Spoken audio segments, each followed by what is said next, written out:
Hi everyone, Simon from Oslo Property. Joining me today, Tully Wiley from the Torquay Boardriders Club, President of Torquay Boardriders Club for the last 2 years. A really exciting partnership between Oslo Property and the Torquay Boardriders, first off. And secondly, a exciting event, less than 5 weeks, Tully. Yep, 5 away, weeks. Which we'll chat on in a moment. How did you get involved with the Torquay Boardriders Club? Obviously being a massive local community group, a really important part of the community, obviously surfing within Torquay, Janjuk and the Surf Coast. What's some of your earliest memories getting involved with the Boardriders Club? Oh, I honestly probably couldn't even remember the first time I paddled out for TVC. Like, I would have been so young, and my mum and dad brought me down, and that was my first taste of competitive surfing.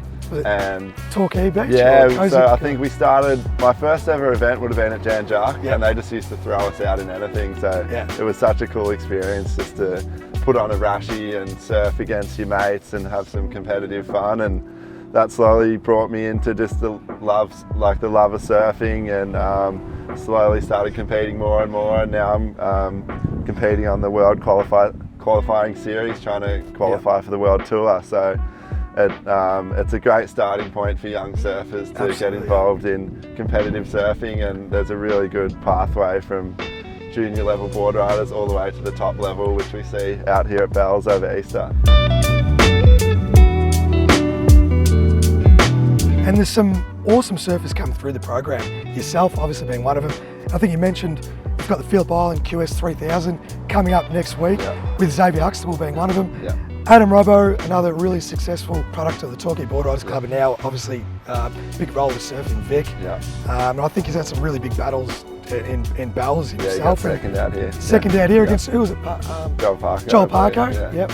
And even yourself, a couple of years ago, got through the trials, and then competed against, was out here in 2022? Yeah, I've had 2 years of competing out at Bells, and last year got to surf against Griffin Colapinto, who was the world number one at the time, which was like such a cool experience. And we had so many members and supporters down from the club coming down to support. And the following year, also the year before, we had Zave, who was in the comp, and we had big TVC banners down on the beach supporting him. So it breeds such a cool culture, and everyone supports each other. Even though you surf against each other on the day, we still all get around each other and look after each other. So I think it's always important to support community groups with a healthy, positive avenue for young surfers, and even just community groups. There's a lot of members, non-surf members, or older, younger surfers interested, passionate about surfing, get involved with the club. Which brings me to the Oslo Property's support with the club. So here we are with two very beautiful logos. There's the Torquay Boardriders, Bells Angels at the top, and the Oslo Property logo at the bottom there. So we're super proud to team up with the Torquay Boardriders Club for the next few years as their rashie sponsorship. I do thank you, Tully, for the opportunity for allowing Oslo to team up with the Torquay Boardriders, and their rashies look, I think, brilliant. They look amazing. We're all proud to wear these in all our ags, and the support means so much to the club, so we're so stoked to have you on board. So a really exciting event coming up on April 16th. Wednesday the 16th. Yeah, pretty much right behind us down at the Bells Rip Curl VIP deck. So basically this is our 5th year of running our annual Easter luncheon, and we're sort of averaging a profiting of between 20 and 30 grand, and it sets us up as a club for the whole year. We've managed to buy a new van to transport all our stuff down for each event.